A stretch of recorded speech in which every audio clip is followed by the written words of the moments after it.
బావా చిన్నప్పటి నుంచి సిటీలోనే పెరిగాం. అసలు పల్లెటూరు చూసుండవు. పండగ చేసుకుంటున్నావా? అమ్మ కూడా వచ్చి ఉంటే నిజంగా పండగలాగే ఉండేది.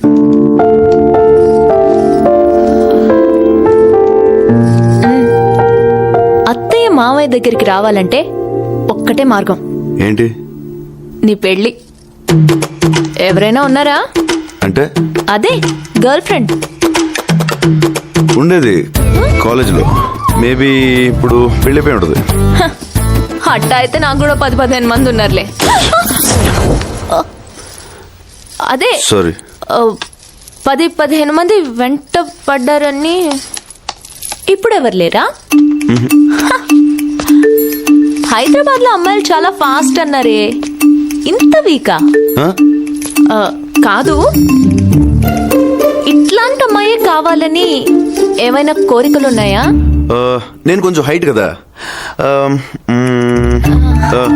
యావరేజ్ హైట్ ఉన్న అమ్మాయి అయితే బెటర్ అన్న ఫీలింగ్. నువ్వు ఫస్ట్ ఫ్లోర్ లో ఉండి అమ్మాయి గ్రౌండ్ ఫ్లోర్ లో ఉంటే ఎట్ట వర్కౌట్ అవుద్ది? అమ్మాయి కూడా ఫస్ట్ ఫ్లోర్ లో ఉంటేనే అన్నిటికీ బాగుంటుంది. అర్థమైందా? ఇంకేమన్నా ఉన్నాయా? చదువుకున్న అమ్మాయి అయితే బెటర్. ఏంటి బెటరు? తింటావా చదువుని? చదువుకున్న కాడి నుంచి నువ్వు నేను సమానం, బొంగు భోషణం అని ప్రతిరోజు గొడవలు. పుట్టే పిల్లలకి ఏబిసిడీలు ఒంట్లో నేర్పించుకుంటే చాలు. కొంచెం వాడండి అయ్యా.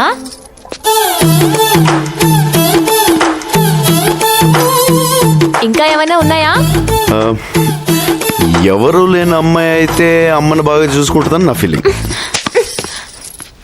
సంక నాకిపోతావు. ఎవరు లేని అమ్మాయి అయితే నీకు కూడా ఎవరు లేకుంటే బాగుండు అనుకుంటుంది.